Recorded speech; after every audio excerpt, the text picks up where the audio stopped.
Look at this $100 bill in my hand. Right now, as I'm speaking to you, it's losing value at a rate of $19,000 per second. Yeah, you heard that right, every single second, America's national debt grows by another $19,000. We're talking about $38 trillion total. To put that in perspective, if you stacked that in $100 bills, you could build a bridge to the moon and back 3 times. But here's the terrifying part, it's not the number itself that should keep you up at night. It's what I'm about to expose. Wall Street is running the biggest wealth transfer scheme in human history, and they're doing it right under our noses. By the end of this video, you'll understand exactly how your savings are being quietly confiscated, why your paycheck buys less every year, and most importantly, how the ultra-rich are getting wealthier from this crisis while you're getting crushed.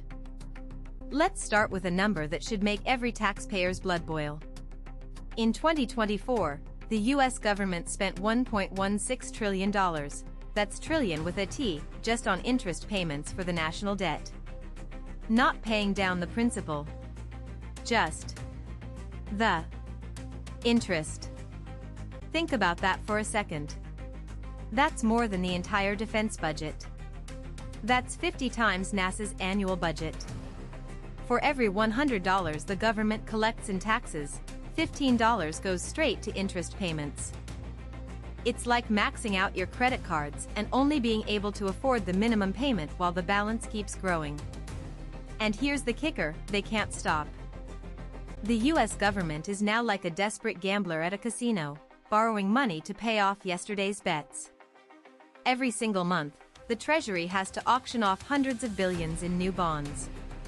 If just one of those auctions fails, the entire system implodes. Now let's talk about inflation, because this is where the real theft happens.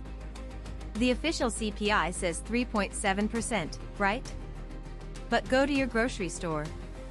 Eggs are up 60%. Beef's up 40%. Rent? Don't even get me started. The real inflation rate, what you actually feel in your wallet, is at least double what they're telling you. This is the first layer of theft, the inflation tax. An invisible hand reaching into your pocket every single day, stealing your purchasing power while the government prints money. Here's where it gets diabolical. The Fed is trapped.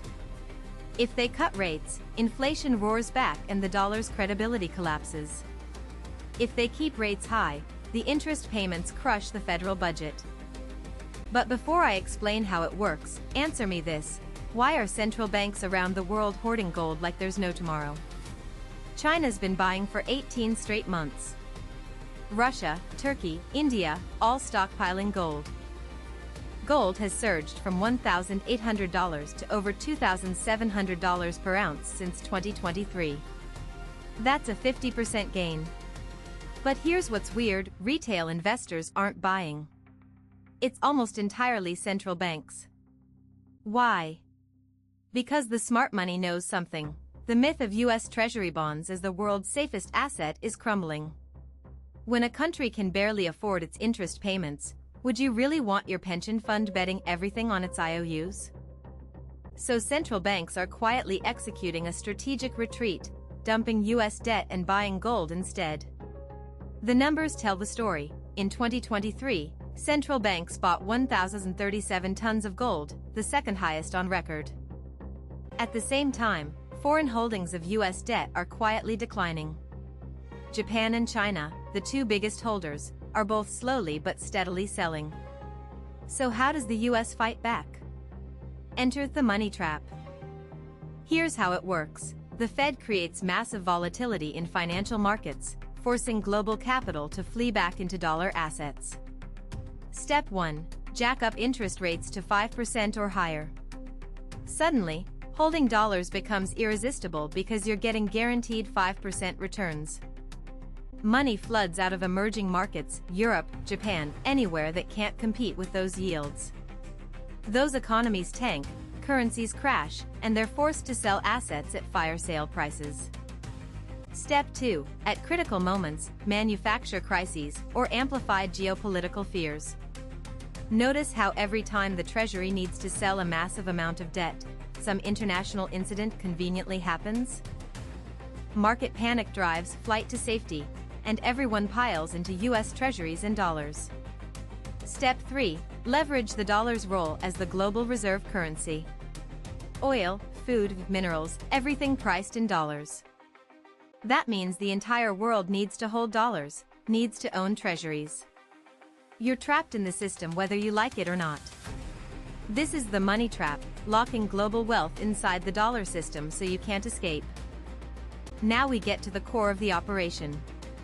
How exactly does this money trap transfer wealth from regular people to the ultra-wealthy? Step 1. Create volatility, harvest fear. Wall Street thrives on chaos. The 2008 financial crisis, the 2020 COVID crash, every major panic is a wealth redistribution event. When markets plunge, regular investors panic sell at the bottom. Institutions? They're buying at generational lows. Right now, the Fed is creating volatility by whipsawing between rate hikes and cuts. Stocks swing wildly. Bond yields fluctuate dramatically. Retail investors can't keep up, they buy high and sell low, exactly as designed. Meanwhile, Wall Street fund managers have access to Fed meeting minutes and position themselves in advance. They literally cannot lose. Step 2. The asset swap shell game. When the Fed pushes rates above 5%, suddenly Treasury bonds become more attractive than most risk assets. Here's an example.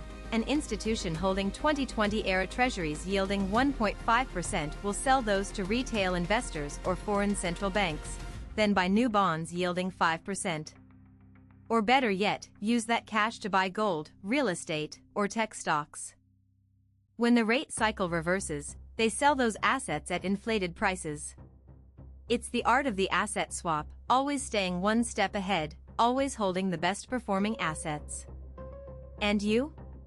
You're always the one holding the bag. Step 3. Inflate away the debt. This is the most ruthless move of all. How does the US pay back $38 trillion? Simple answer, they don't. They inflate it away. Here's how it works. Borrow $1 trillion today. In 10 years, pay it back with dollars that have half the purchasing power. Nominally you repaid the debt, but in real terms, you only paid back 50 cents on the dollar. Who loses? Everyone holding dollar-denominated assets. Especially workers and savers. Meanwhile, the wealthy hold real assets, stocks, real estate, businesses. Those prices rise with inflation. The rich get richer while your savings get destroyed by invisible inflation tax.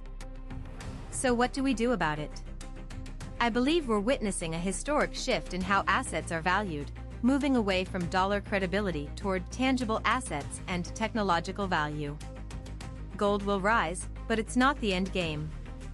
The real opportunity comes in Bitcoin, silver, rare earth metals. Not all tech stocks are created equal. Focus on companies with real technology and real earnings, Nvidia, TSMC, monopolistic players that can survive a dollar contraction cycle. Avoid the vaporware concepts. As the US weaponizes the dollar, more countries are seeking alternatives. Yuan internationalization, digital euro, oil priced in yuan, long-term diversification into non-dollar assets is smart risk management. Here's the most overlooked asset class, human capital. In an era of wealth redistribution, your skills and irreplaceable value are the only things you truly control. Upgrade your skills. Master scarce knowledge. Make yourself indispensable.